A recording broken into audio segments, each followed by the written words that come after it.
Are live. Good evening, everybody. It's February 13th, 2023. Happy pre-Valentine's Day. Go out and hug somebody.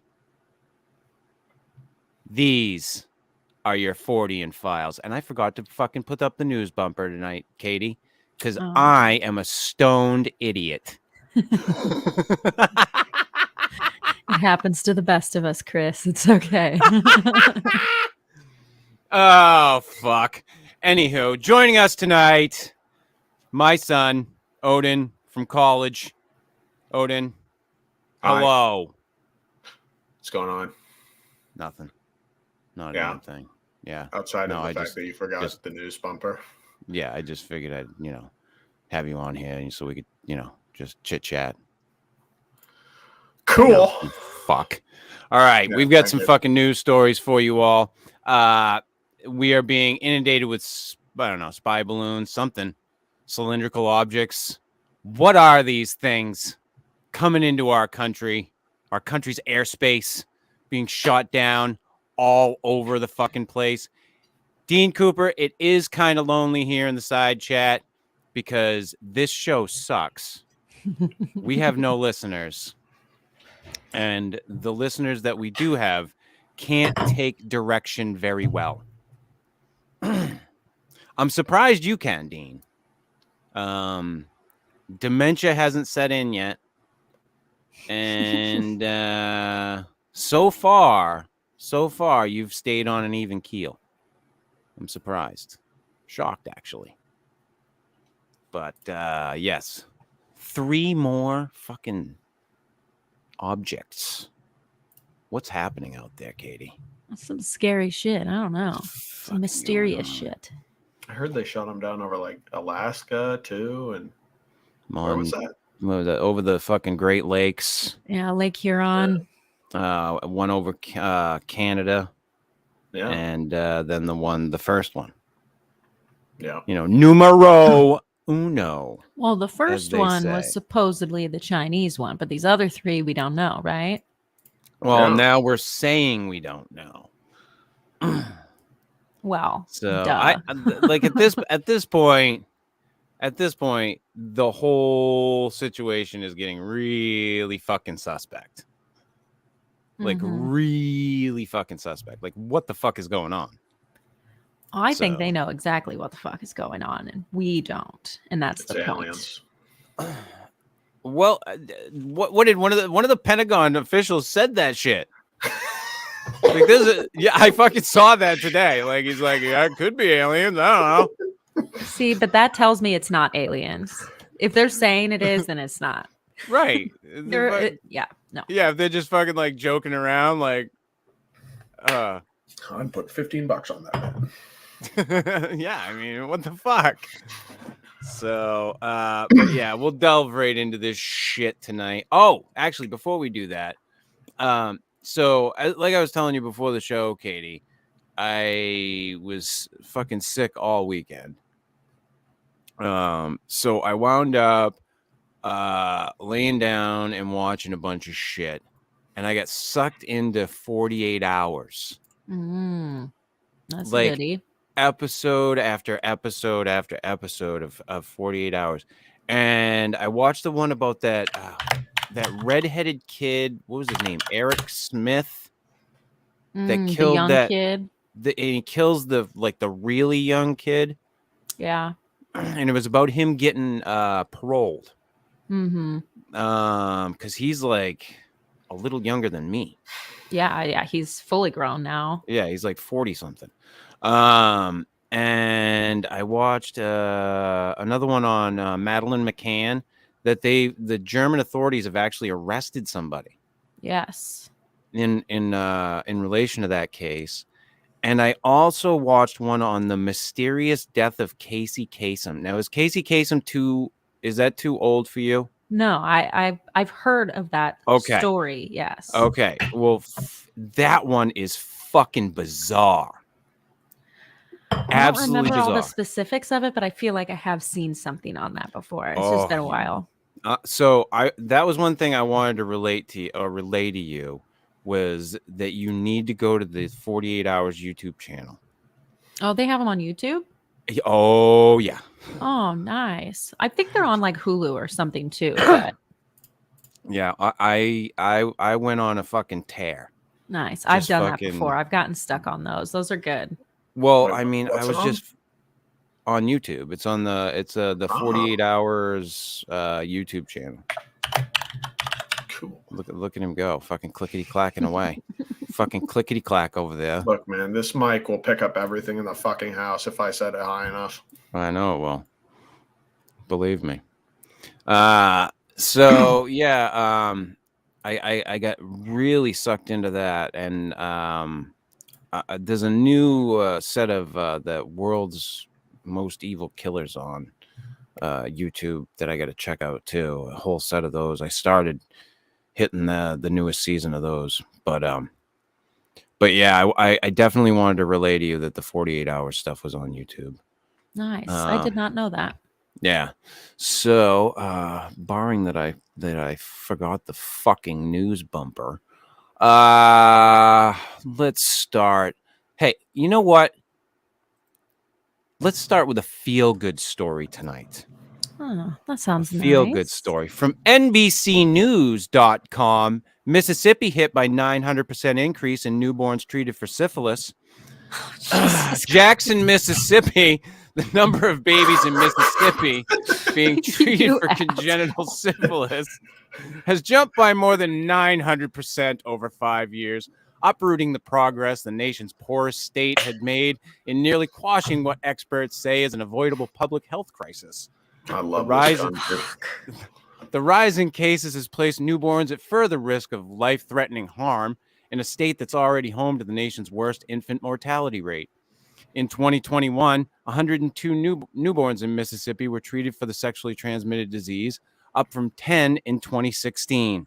Jeez. According to an analysis of hospital billing data shared by Dr. Thomas Dobbs, the medical director for the Mississippi State Department of Health's Crossroads Clinic in Jackson, which focuses on sexually transmitted infections.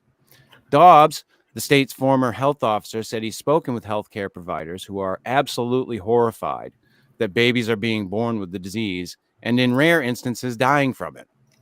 This seems like something that should have happened 100 years ago, not last year, said Dobbs, who is also dean of the John D. Bauer School of Population Health at the University of Mississippi Medical Center. There's really kind of a shock. The Mississippi State Department of Health does not formally track congenital syphilis deaths, but said there was at least one baby who died in 2021. Congenital syphilis occurs when the infection is passed from a mother to her child while she's pregnant. If untreated, a pregnant woman with syphilis has an 80% chance of passing it to her baby. Babies infected with syphilis may not initially show symptoms, but for those who are not treated within 3 months of birth, complications can be severe. Syphilis can damage a baby's organs. The disease can pummel a child's nervous system and imperil their vision and hearing. In the gravest cases, newborns die. The 2021 figures Dobbs shared are the latest indicator of a growing congenital syphilis problem in Mississippi and nationwide. Preliminary data from the Centers for Disease Control and Prevention shows that cases across the U.S. have more than doubled from 941 in 2017 to at least 2,677 in 2021. In Mississippi, the Department of Health has not released its final 2021 numbers, which are based on clinicians reporting cases directly to the state. But the preliminary numbers mirror the increase Dobbs found on insurance billing codes, said Dr. Paul Byers, the state's epidemiologist. I'm not going to read any more on. That's a fucking long-ass story, but I thought that was pretty fucking crazy.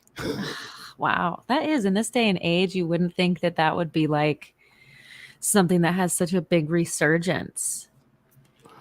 That's Mississippi too, man. Those kids don't have much a chance anyway of living. Well, I mean, it is Mississippi, but let's wow, that is wild numbers there. But it's story. It's not technically it's not just Mississippi though. If read on into the story, right, it's up across the U.S. That's just the big one with the big example, right? They have the biggest jump. So anyway, on to our next story of the evening. From slate.com, why Wikipedia is so tough on Bigfoot.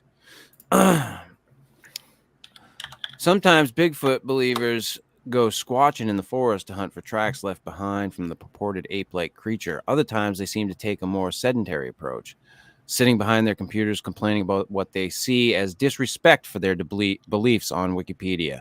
No.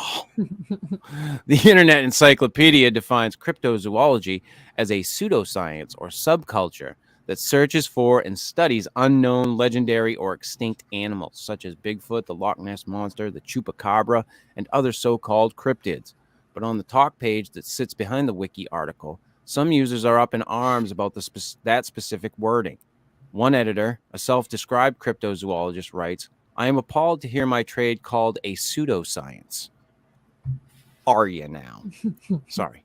I am appalled to hear my trade called a pseudoscience. It is true that cryptozoology does not follow the traditional scientific method, but that does not make it fake.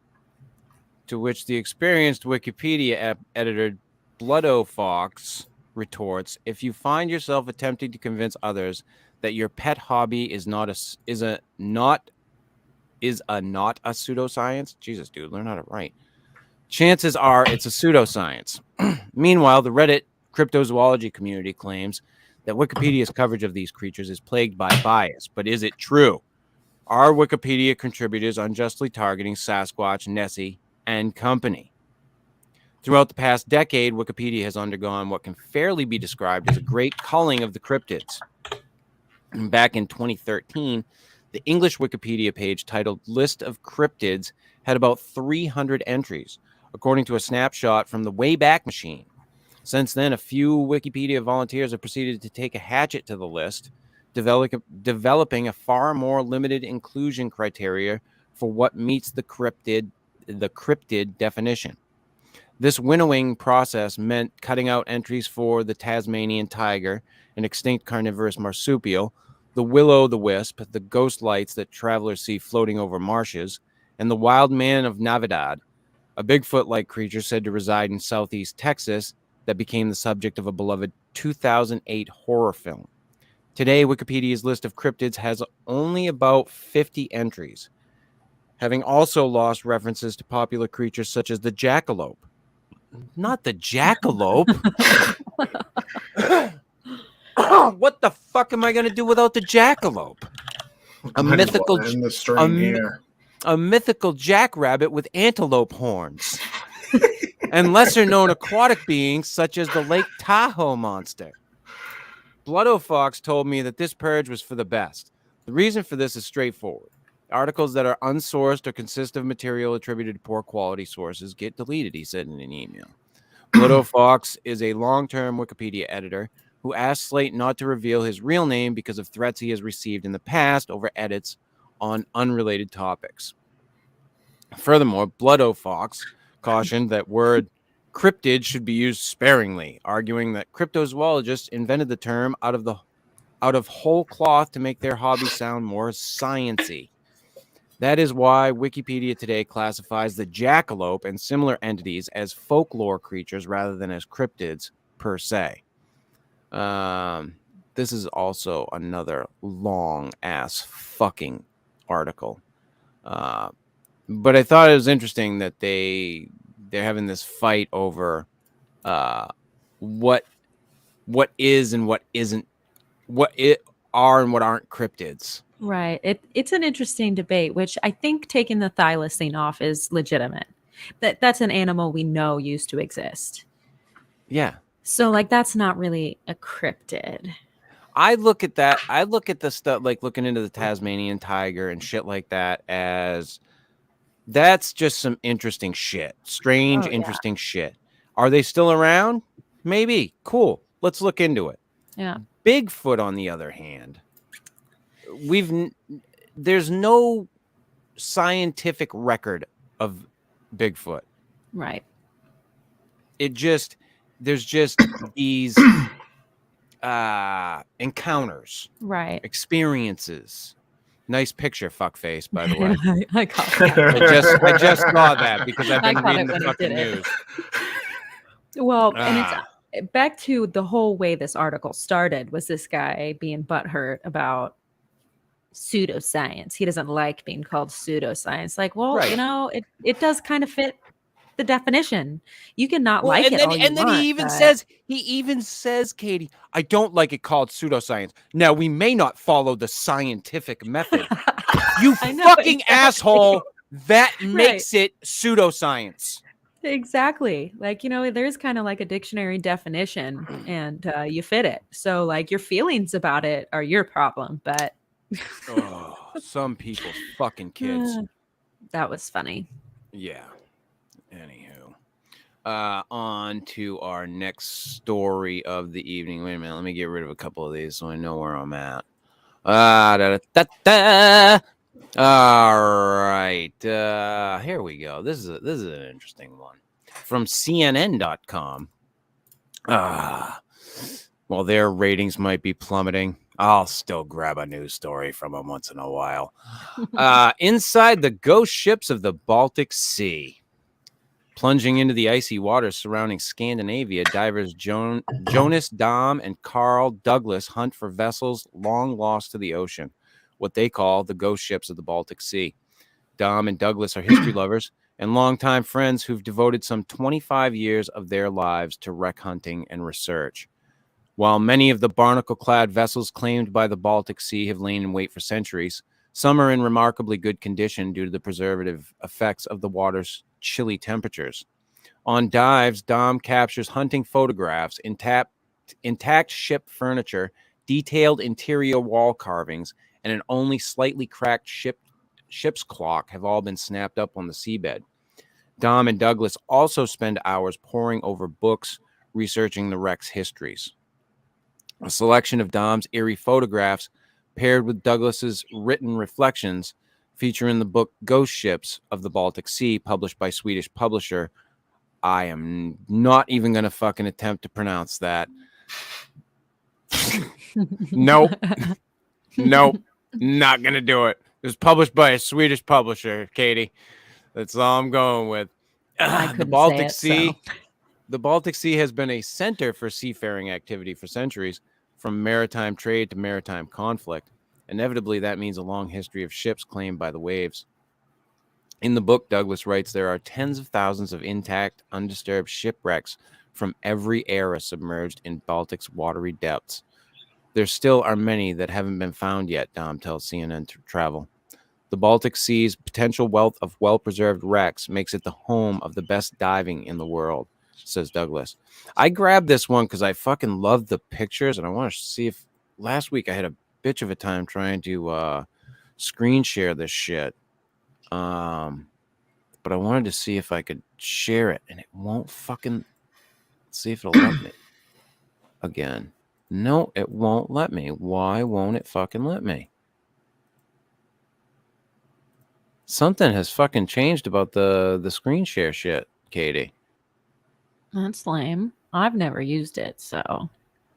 Yeah. Let me see if it'll do it this way. So I'm gonna go. This is gonna probably be weird. Is it showing it now? Yeah. Okay. So these are. Let me see if I can get these are the pictures, and this is more or less why I wanted to show this fucking article, because I thought these pictures were wicked fucking cool. Yeah. That's dope. Those are really like high def. You don't usually see that good at underwater pictures very often. Yeah, like the detail is incredible. I thought this one was. Yeah, I thought that was pretty fucking cool. It's so intact. Like it looks like you could still walk through there. Yeah, for those of you that are, who are listening on just the podcast, you go to the video option of the podcast on Spotify, or we have it on YouTube as well. I'll give out the links before the end of the show, but yeah, this is fucking incredible. Like the pictures are they're just so detailed. like crazy. Like that. I mean, you feel like you fucking back there. Yeah, that's it. Yeah. But it really, you know, it really friggin', it took me friggin', I was like, wow. Wow. Well, Because I think they're so incredible because there's no like sediment. Usually pictures of underwater things, it's all like cloudy from all the sediment being disrupted. So whoever took those pictures did a fabulous job. Yeah. Actually, Odin, when your mother and I went on our honeymoon, you almost fucking died. I remember that part she told me. I swam through an old shipwreck. That's dope. That's really cool. Yeah, well, we were snorkeling. It was pretty neat. It was some cool shit. I love that. I love that shit. I'm not big on like swimming in the ocean and stuff like that. I'm not a huge fan.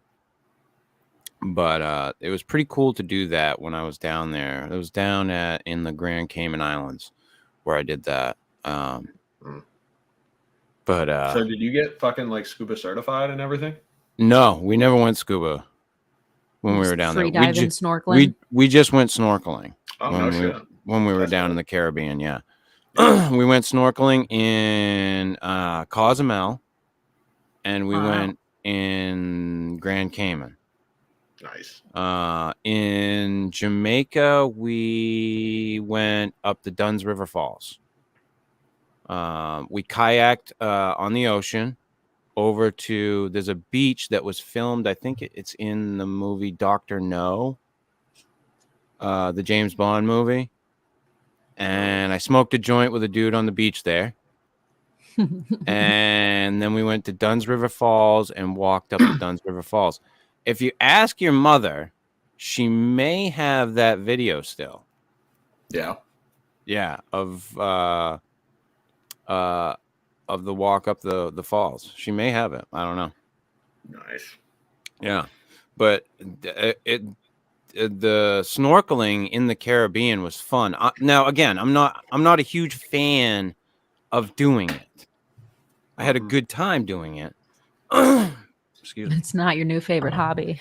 But it's not something that I want to go, hey, tomorrow I want to go fucking snorkeling in the ocean, because I don't like the idea of swimming in the same body of water with things that are much larger than me that can kill me. I agree. I'm not and a big move ocean swimmer. way faster than I can. Yeah. So they're meant to be in water and we're not. Right. If you've ever seen a shark move through the water, they're designed to. Oh yeah. And they move fast. So I'm good. Thanks. I'm good. If there was a place nearby that I could snorkel, I'd do it a lot. Yeah, I mean, hey. Also, if it wasn't the fucking middle of February. Right. Well, I see a lot of these people down here in the winter, getting into their wetsuits to go freaking surfing. Fuck that. Lunatics. Yeah. That shit, I would still be cold. I'll see guys, they'll have the top half of the wetsuit off. So they're completely nothing on up top, just wetsuit down bottom. And it'll be like fucking 20 degrees outside. I may be underestimating the power of a wetsuit. I worked with a guy who swore to me that he was warm when he did it. He's a liar. Although I don't know, I think all y'all up there are crazy though, because I was up there in August and warmest part of the year, right? Everybody was in the water having a great time. I got in there, that shit was so cold. Yeah, my god, I don't know how anybody was swimming. I never get in the water here. It's freezing. Never. Now, when you're down south in the yeah, Florida gets great. Yeah, jump in. It's warm down there.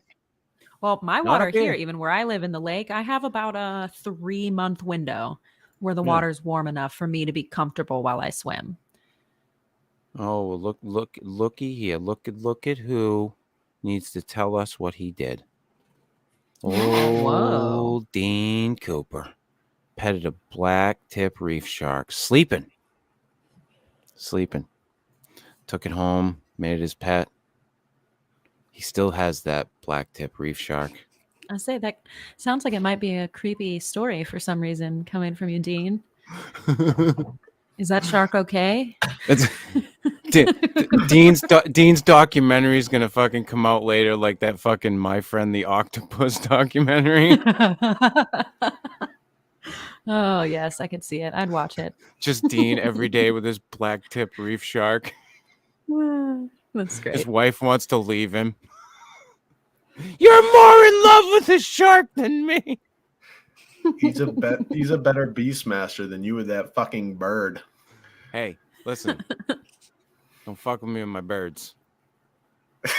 I'll unleash them on you when you come home from college.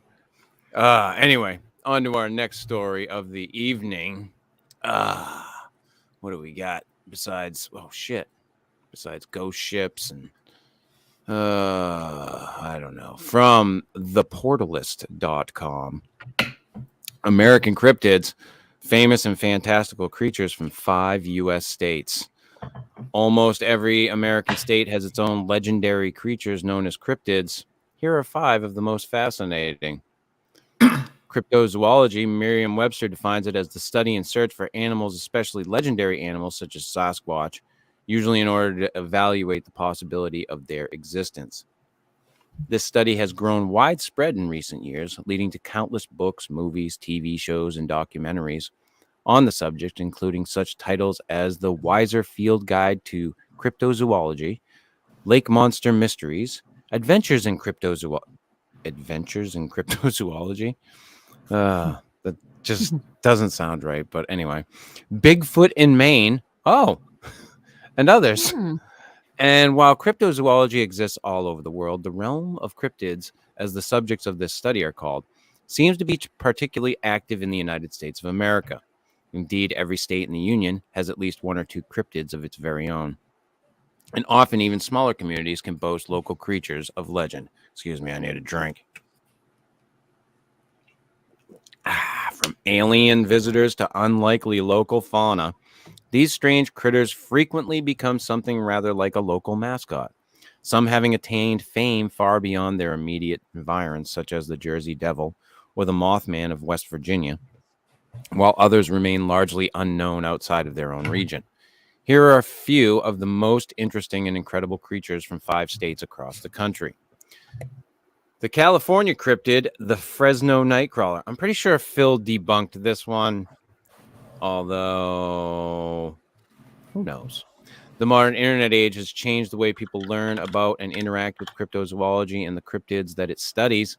The so-called Fresno Nightcrawler may be the biggest star to come out of the internet's fascination with such creatures, or at least the biggest one to trace its origins to the internet age. Originally reported in Fresno, California in 2007, the Nightcrawler basically just looks like a pair of pants walking around. It has been captured a few times on video, including during the original sighting and subsequently in places like Yosemite National Park and even in Poland. While many of these videos may be faked, the Nightcrawler has taken on a life of its own online, where it has become every bit as popular as such famous cryptids as Bigfoot, the Mothman, or the Loch Ness Monster. You both have seen the Fresno Nightcrawler, right? I just looked up pictures of it. It looks fucking stupid. So now I'm gonna have to look it up and refresh myself. It just looks like a fucking kid in a shitty ghost outfit for Halloween. That's all it fucking looks like. I mean, you said it looks like a pair of pants, but it looks like a pair of pants. All the pictures of it look like a fucking shitty. Well, if you were to watch the video, it looks like a walking pair of pants. Oh, wait, where's the video? Send me a fucking link. Look up on YouTube. Go to YouTube right now. Look up the Fresno Nightcrawler. That's the dumbest shit I've ever seen. I don't think I have seen this. You've never seen I thought maybe the it was Fresno just in the Nightcrawler? dark. I thought it was in the dark recesses of my brain, but I'm looking at it and I don't recall ever seeing this. Phil did a video on it. I know we did. Yeah, it looks super stupid. Yeah. It looks like when people put those really tall like things in their shirts and make them look taller and do funny dances, it looks like that. Even in the video, it looks like a fucking kid with a shitty outfit. I don't care. Yeah. Leave it to you, man. Leave it to you. I'll never forget. I started watching this mentalist guy, and I was like fucking watching all of his videos all over the place, Katie. And I brought it up to Odin. I'm like, yeah, dude, I'm fucking watching this guy's fucking doing this crazy shit. And he's like, yeah, it's bullshit.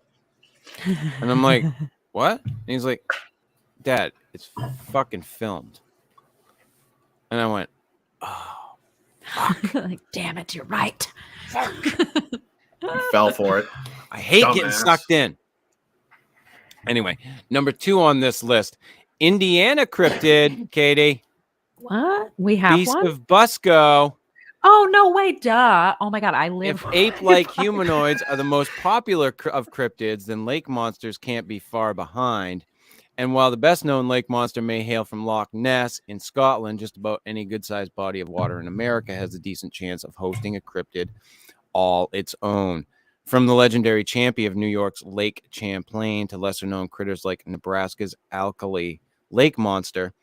Among these, the so-called Beast of Busco. Is it Busco or Busco? It's Busco. Busco.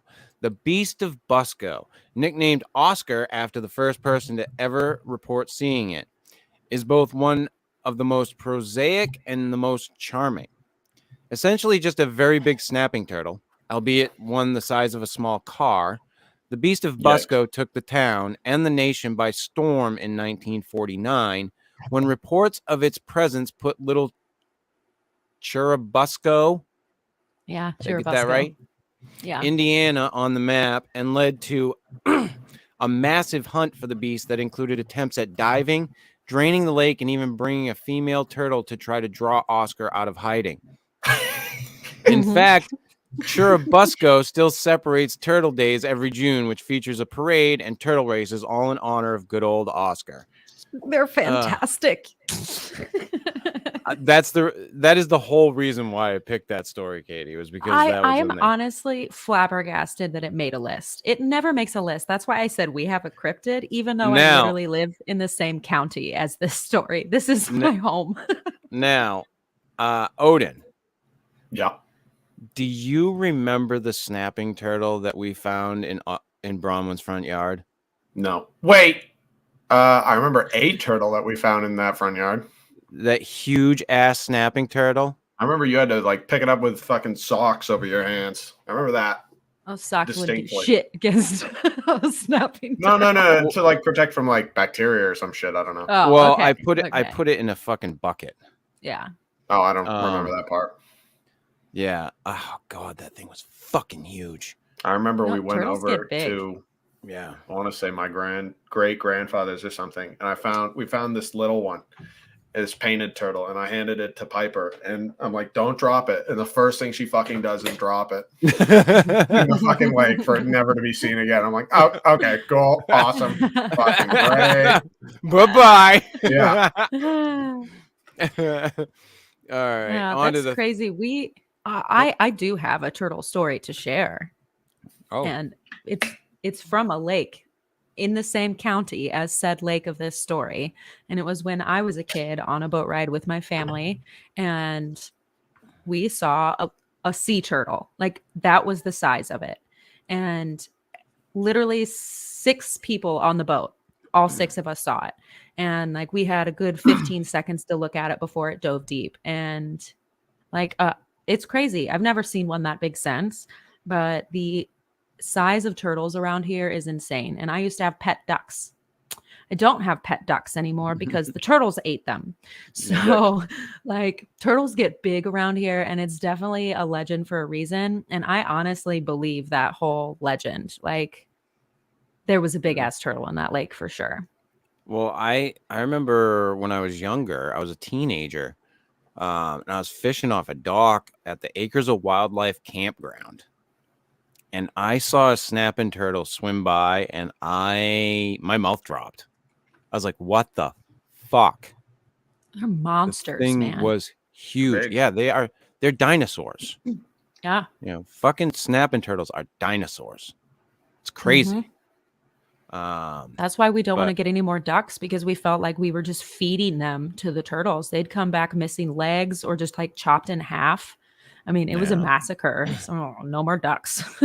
Yeah, that's fucking crazy. All right, on to the third cryptid of this story, Mississippi cryptid, Pascagoula River aliens. Chlamydia, whatever the hell it was. Do they have syphilis too? According to Charles Hickson, one of two men who encountered these cryptids while fishing on the west bank of the Pascagoula River in October of 1973, the so-called Pascagoula River aliens were human-sized with crab-like claws, spiky protrusions where a human's ears would be, and gray skin so wrinkly that he couldn't tell if they had eyes. They came from an oval ship that had flashing lights and made a hissing or zipping sound. And the creatures abducted Hickson and his fishing companion, Calvin Parker Jr. They gave a thorough examination to me, just like any doctor would, Parker later claimed, before the creatures, which Hickson assumed were robots of some sort, deposited the two men back on the shore where they had found them. The Pascagoula River aliens have never shown up again since, but the story told by the two men has entered forever into the annals of cryptozoological lore. I think I remember that one. I think we've gone familiar. I think we've gone over that story a couple of different times. Mm-hmm. The fourth cryptid on this list, the Missouri cryptid, Momo. Ape-like humanoids may be the most common form of cryptid around, while Bigfoot is the most famous. It seems that just about every state has one, from South Dakota's rather dapper Taku Hay to the notorious Florida skunk ape. The Missouri monster, also known as Momo, is pretty obviously Missouri's contribution to this canon. First spotted in 1972 on the outskirts of Louisiana, which is a city in Missouri near St. Louis, Momo matches the descriptions of many of the other ape-like cryptids around the world. Tall with a pumpkin-sized head, Momo is said to be covered in shaggy hair that doesn't smell all that great. Helping to set him apart from the crowd is the fact that Momo reportedly leaves behind three-toed footprints wherever he goes. While Momo never attained the nationwide fame of some of his peers from other states, he did have a ride named after him at Six Flags St. Louis, which operated between 1973 and 1994. Good old Momo. And the last cryptid on the list, Ohio cryptid, the Loveland Frogman. Stories of short frog-like humanoids around the region of Loveland, Ohio go back a long time. In fact, according to local lore, the first person to encounter one of the Loveland frogs was a businessman traveling through the area in 1955. Depending on the version of the story you hear, he may have seen as many as 3 of the creatures, each one standing 3 or 4 feet tall, with one of them possibly waving a wand above its head that shot sparks. These creatures were said to resemble giant bipedal frogs. From there, the legend began, and in 1972, it was embellished when a police officer claimed to see a similar creature, a claim that was later supported by a fellow officer who argued that it was possibly just an escaped pet iguana that was really quite large. I thought that the Frogman one in this was interesting, where we had Frogman. We basically had a Frogman story every fucking episode of the new show. So, right, a large pet iguana could have been a fucking Frogman. Okay. Well, how big do those fuckers get? They get big. Iguanas do get really big. They get really fucking big. Now, and what they're saying is that there was a guardrail, and if this thing had been climbing up over the guardrail, it may have looked like it was standing up. Okay. It's just there's a lot of speculation about the shit. Yeah. Well, I have to say, especially now that Steve isn't on the show anymore, I can say my true unfiltered opinion, which is Ohio sucks and so does Frogman. So. Oh my God. I live in Indiana, so I just hate Ohio by rule. So, Fuck Frog Man. It is. Steve is the cryptid there. They don't need a frog man. Steve is a cryptid. Turtles are better than frogs. I win. Dean Cooper had a pet iguana too. He's had a lot of pets here tonight. You've had a fucking pet everything, Dean. Is he a zoologist or something? Had a fucking pet snapping turtle, raccoon, fucking had a pet fucking octopus, had a pet fucking goddamn. Did you have a pet tick on your asshole too? I let it grow. Fed its babies. It was like a dingleberry coming off of my asshole. You just wait. He's going to tell us he did keep a tick once, but it's just not going to be on his butthole. Yeah. Oh, yeah. Oh, he will. It's going to be a family of fleas. He's going to tell us next that he had an actual flea circus. Like that the fucking little motorized toys aren't real and he had an actual fucking flea circus. I would not fucking doubt if fucking Dean come out and said that. It would not surprise me one fucking bit. Got the whole fucking animal kingdom going on in this guy's place. He's had a jackalope, Odin. What you're showing on the screen right there, he's fucking owned one, that prick. Good for him. Look at him, for fuck's sake. He owns reindeer. Flying fucking reindeer. Jesus. Nope, no fleas. Listen, I can see that beard, motherfucker. I tend to disagree. All right, on to our next story of the evening. God damn it. What do I got? Ah, here we go. From the New York Times.com. A timeline of the UFOs that were shot down this weekend. After a Chinese spy balloon was brought down this month, the U.S. has shot down at least 3 unidentified flying objects over the past few days. The U.S. military shot down at least 3 unidentified flying objects over the weekend after a Chinese spy balloon that had invaded American airspace was downed on February 4th, setting off a diplomatic crisis. At this point, it is unclear what the objects were, their purpose, or who sent them. What is clear is that the United States and Canada have become hyper-vigilant since the balloon incursion. The North American Aerospace Defense Command, or NORAD, has adjusted its radar system to become more sensitive, sharply raising the number of objects it detects. Here's a quick timeline of events. February 4th, a Chinese spy balloon is shot down over the Atlantic Ocean. The balloon entered Alaskan airspace on January 28th, Pentagon officials said, and later drifted from Idaho southeast to the Carolinas before it was shot down on February 4th off the coast of South Carolina. An F-22 fighter jet fired a Sidewinder air-to-air missile at the balloon, which was about the size of 3 buses, and was flying at an altitude of 60,000 to 65,000 feet.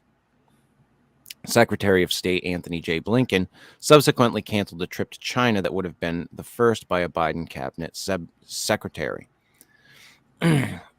American officials have said they believe the balloon was meant to conduct surveillance on U.S. military bases, although China has maintained that the device was a civilian aircraft that strayed into American airspace. On Monday, a Chinese official said unauthorized balloons from the United States had flown over Chinese airspace more than 10 times since the start of last year. February 10th, a UFO is shot down off Alaska. On Friday, a U.S. fighter jet brought down an unidentified object over the waters of Alaska. The object broke into pieces after being shot down and was most likely not a balloon, a Defense Department official said. A White House official said the object was the size of a small car. The object was first detected on Thursday night, Alaskan time, and was headed toward the North Pole before it was struck down. February 11th, a UFO is shot down over Canada. An American F-22 fighter downed another object on Saturday over the Yukon Territory, which borders Alaska. The object, which a Canadian official described as cylindrical and smaller than the spy balloon, was picked up on radar late Friday as it passed over Alaska. It was unclear what the object was, but Prime Minister Justin Trudeau of Canada said it had violated Canadian airspace. February 12th, a UFO is shot down over Lake Huron. An object that first appeared over Montana on Saturday reappeared on Sunday before being shot down over Lake Huron off Michigan. The object was flying at 20,000 feet, had an octagonal structure with strings hanging off, but had no discernible payload, officials said. National security officials on Sunday discounted the possibility that the object shot down over the weekend might have extraterrestrial origins. However, General Glenn D. Van Herk, the commander of Air Force's Northern Command, said during a news conference, "I haven't ruled out anything at this point." February 13th, the objects were not sending signals, but did pose a threat, the White House says. The White House officials said that three unidentified flying objects shot down between February 10th and February 12th posed a very real threat to civilian air traffic, but were not sending out communication signals. John F. Kirby, a spokesman for the National Security Council, also said that the three objects did not have people inside and did not have maneuvering or propulsion capabilities. There is no indication that people on the ground were in danger, he added. I don't know. Yeah, that's what my roommate mentioned that this morning, that you just said they didn't have any propulsion systems. Like, they apparently have no fucking clue how they got in the air.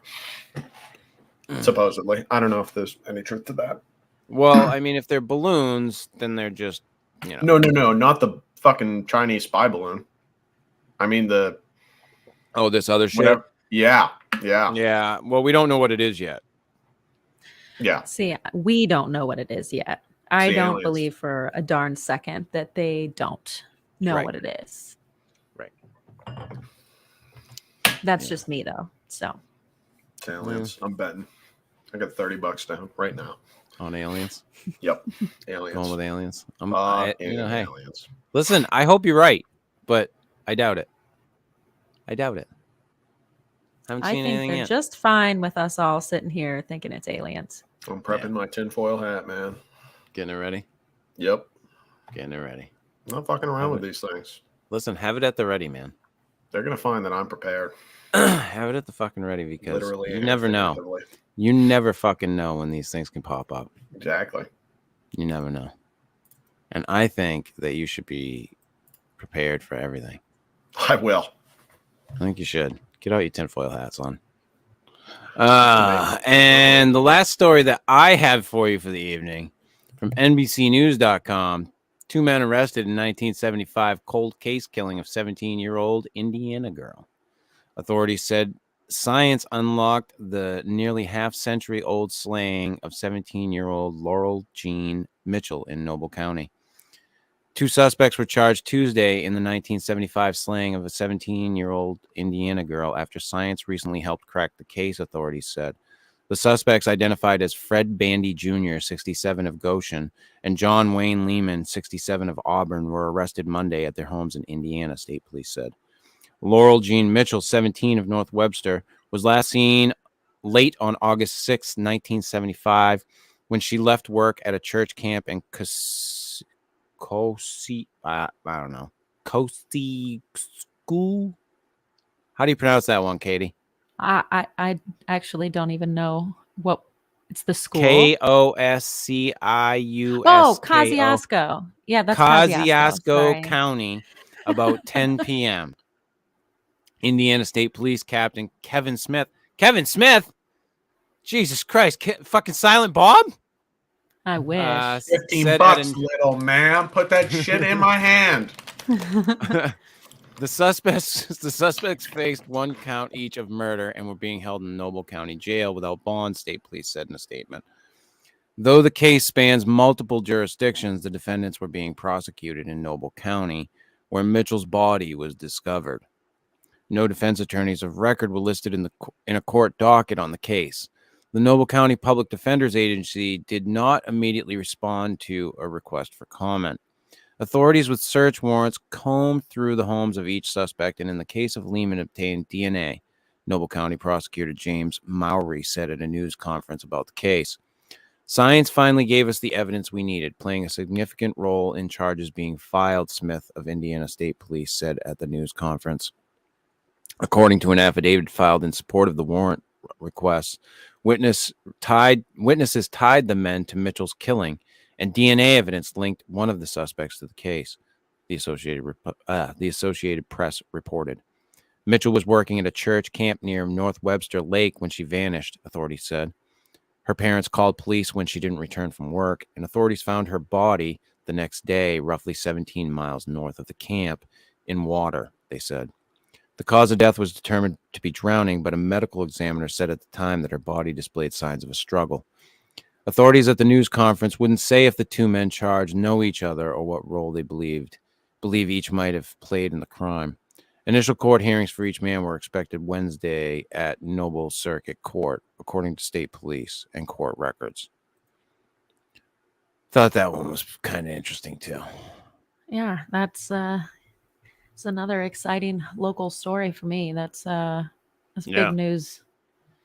That's a really You've had a sad lot of story.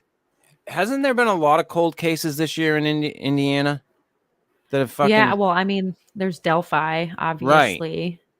Right. That's a huge one. A couple years ago, actually, in Fort Wayne, a really big old cold case from the 80s, a little girl. That one finally got solved too, just like 2 or 3 years ago. So yeah, there has actually been a lot of cold cases, especially in northern Indiana. It's been a big push. Yeah. Yeah, I was thinking as I was going over those 48 hours shows that maybe we could do like because I do want to start getting into the cult a week thing. Yeah. I need to start pulling. When I start pulling my stories, I'm going to pull a story about a cult every week. I do have. Hey, I got a question for you because you pay attention to Aaron Smith Levin. I do. Okay. Have you paid attention lately to him? Mostly, yeah. Mostly. Okay. I catch most of his videos. He puts out a lot these days. He's really on fire. Have you seen the podcast that he said he was on in Austin? Is it out? No. Oh, wait. I heard yes, but I'm waiting to see which one it is because he's being real coy about it. I think he's trolling. He is trolling for sure. There's no way he made it on Rogan because Rogan's already said he's not doing Scientology. I think in some way I want to say he's trolling. He's 100% trolling. I want to say he did it just to see if maybe he couldn't get on a podcast. I really think he's doing it to see if he can get Scientology to go after Rogan preemptively. You know, to cause drama. Right. Because I really do think it's about that more so than maybe gaining more attention for it. Like he really is trying to get Scientology further in the mud than they already are. So yeah, his whole deal is to try and take Scientology down. But this whole narrative leading up to this podcast is definitely contrived, and I'm okay with it. I'm playing along. Oh yeah, I mean, hey, either way, yeah. I enjoy his shit. Yeah, he's fun. I'll continue to watch him.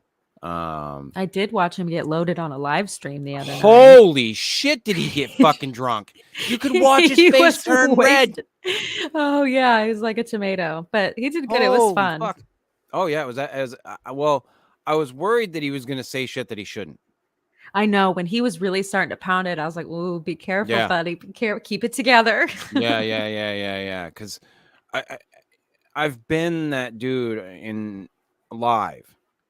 Yeah, you know, because I've been doing this for a long time. So when I saw that, I was like, "Oh, whoa, buddy, whoa!" Right, he went hard, man. You know, hey, whatever. You know, enjoy yourself. Have a good time. Right. Have a good fucking time. But anyway, folks, this has been the Fortean Files for your week of February 13th, 2023. As always, go check out if you want to get the updates on the show. Granted, the page is being a bitch as usual because of Facebook and how they've cut down the distribution of stuff on the page, but go to facebook.com/the Fortean Slip. That's my like page that I set up years ago for the Fortean Slip. I post everything there. So if you want to keep updated on stuff, everything is there. If you want to subscribe to the YouTube channel, the old YouTube channel, the Fortean Slip channel, I am going to be taking that down soon. I'm going to probably broadcast to it for a couple more weeks. And that's going to be it. Everything's going to be over on the Fortean Files channel. So switch over to youtube.com/at the Fortean Files. That's youtube.com/the @ symbol TheForteanFiles. And go to anchor.fm/the Fortean Files and subscribe to the podcast. If you like this shit, and support us, support downloading the podcast, help us out, people. Trying to build something different, something that isn't the Fortean Slip anymore. We definitely want to grow this outside of that. So any of you that are listening over on the Fortean Slip YouTube channel, come over to the friggin' the Fortean Files YouTube channel. Subscribe over there. Keep up with us. Download the podcast. Odin? Yo. You still with us? Oh, did I put you to sleep? Nah. No. Did you learn anything fun tonight? Outside of jackalopes, that Dean Cooper has the fucking wild kingdom in his household and his beard. No. He's like that fucking wizard in Lord of the Rings there, or The Hobbit. The weird fucking rabbit one. Yeah, the dude with the fucking shit in his hair. Yeah. The fucking birds living in his fucking head. Yeah. Dean Cooper's kind of like that. Oh, that's pretty cool. He has like bird shit running down the side of his face. That's not cool. Yeah. I mean, it's just the way he is.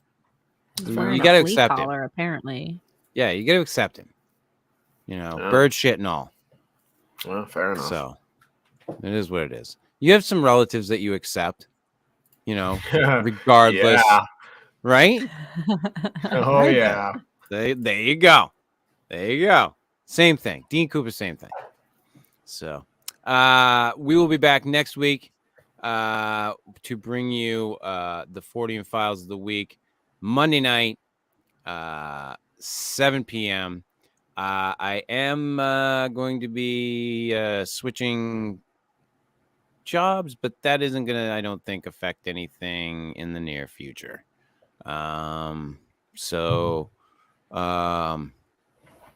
Besides giving me weekends off, which will be really fucking nice.